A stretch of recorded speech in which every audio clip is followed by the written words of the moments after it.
नमस्ते बालमित्रांनो, आज मी तुम्हाला आठवड्यातील 7 दिवस सांगणार आहे. तर चला आपण आता सुरुवात करूया. मंडे. मंडे means सोमवार. ट्यूसडे. ट्यूसडे means मंगळवार.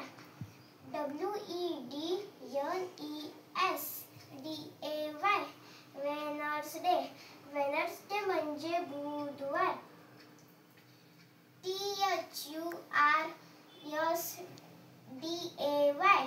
थर्सडे. थर्सडे म्हणजे गुरुवार. फ्रायडे. फ्रायडे means शुक्रवार.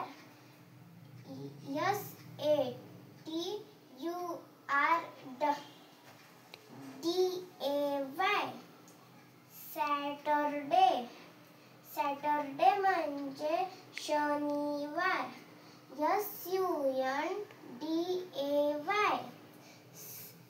संडे. संडे means रविवार. थँक्यू. अगर आवडले असेल तर माझ्या चॅनलला लाईक करा, सबस्क्राईब करा आणि शेअर करा. त्याच्यासाठी पुढच्या व्हिडिओसाठी बाय.